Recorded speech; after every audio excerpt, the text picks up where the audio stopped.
पहिल्यांदा संशयित म्हणून पीव्ही कुलकर्णी याला ताब्यात घेण्यात आलं। दुसरा मोठा जो बडा मासा जाळ्यात लागला तो म्हणजे शिवराज मोटेगावकर। टाइम्स नाव मराठी या चॅनलने शिवराज मोटेगावकर हा कसा दोषी आहे या संदर्भातली पहिली बातमी चालवली होती। संपूर्ण पेपर फुटीचे जे धागेदोरे आहेत ते पीव्ही कुलकर्णी नंतर शिवराज मोटेगावकर याच्याकडे येताना पाहायला मिळतात। शिवराज मोटेगावकर या ठिकाणच्या विद्यार्थ्यांना कोणत्या पद्धतीने आपण दिलेले गेस्ट पेपर कसे सरळ उतरलेत नीट मध्ये हे सांगताना पाहायला मिळतं। नीट यूजी पेपर फुटी 2026च्या प्रकरणामध्ये पहिला जो धागा मिळाला तो म्हणजे चेन्नई, आणि या चेन्नईचे थेट धागे जे जुळाले ते म्हणजे लातूर आणि नांदेड या ठिकाणी।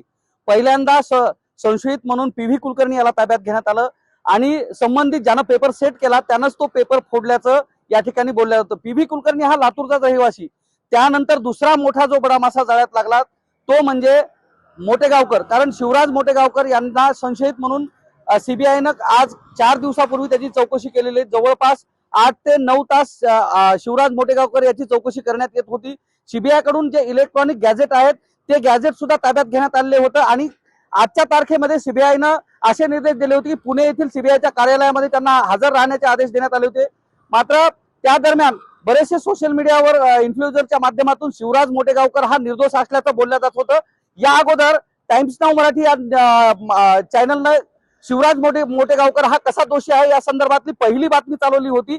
जवळपास 5 दिवसापूर्वी ही बातमी चालवण्यात आली होती की 2024च्या नीट पेपर फुटी प्रकरणामध्ये सुद्धा शिवराज मोटेगावकर हा दोषी असल्याचं सांगण्यात येत होतं आणि त्या माध्यमातून त्याची कशी लिंकअप आहे हे सांगण्यात आलेलं होतं। मात्र आता शिवराज मोटेगावकर याला नीट पेपर फुटी प्रकरणामध्ये 2 नंबरचा जो सर्वात मोठा आरोपी म्हणून आहे तो म्हणून सीबीआयनं अटक केलेला आहे आणि या संपूर्ण पेपर फुटीचे जे धागेदोरे आहेत ते पीव्ही कुलकर्णी नंतर शिवराज मोटेगावकर याच्याकडे येताना पाहायला मिळतात। कारण शिवराज मोटेगावकर हा आरसीसी अर्थात रेणुकाई कोचिंग क्लासेसच्या नावानं मराठवाड्यात आणि महाराष्ट्रभरामध्ये त्याचे कोचिंग क्लासेस चालतात, ज्यामध्ये लातूर असेल, नांदेड, पुणे, छत्रपती संभाजीनगर अशा अनेक ठिकाणी त्याचे आरसीसी नावाने हे कोचिंग क्लासेस चालत असतात।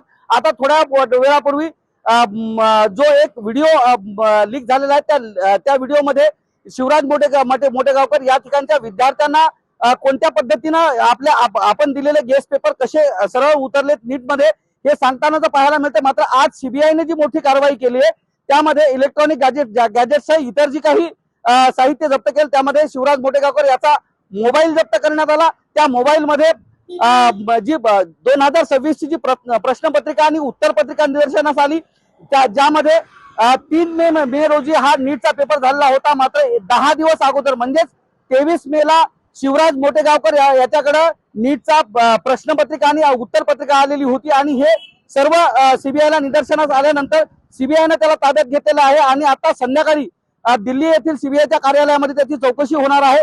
इतरही जी त्याची क्लासेस आहेत ती गेल्या काही दिवसापासून ही क्लासेस सुरू होती। मात्र शिवराज मोटेगावकर याला अटक झाल्यानंतर आपण पाहू शकता की नांदेड येथील त्याचं जे क्लासेस आहे ते बंद अवस्थेत या ठिकाणी पाहायला मिळते। हे पूर्णतः आरसीसी कोचिंग क्लासेस नावाने हे इन्स्टिट्यूट चालू आहे आणि गेल्या अनेक वर्षापासून हे इन्स्टिट्यूट चालू असताना पाहायला मिळते। शिवराज मोटेगावकर याचं पीव्ही कुलकर्णी नंतर हे नाव घेण्यात आलेलं होतं आणि हा नीट पेपर फुटी प्रकरणातील हा सर्वात मोठा मासा असल्याचं बोललं जात होतं। कारण शिवराज मोटेगावकर याच्या मोबाईल मध्ये जे काही प्रश्नपत्रिका आणि उत्तरपत्रिका मिळाली त्याच्यावरून ह्या उत्तरपत्रिका आणि प्रश्नपत्रिका त्यानं किती पालकांना पोहोचवल्या या संदर्भात त्याच्याकडून माहिती विचारण्यात आली। मात्र ती माहिती देण्यास शिवराज मोटेगावकर यांना नकार दिलेला आहे। मात्र ही माहिती त्यानं कुणाकुणाला पुरवली, ही पेपर लीक झालेला आहे तो कुणाकुणापर्यंत पोहोचला याची माहिती सीबीआय घेताना पाहायला मिळते।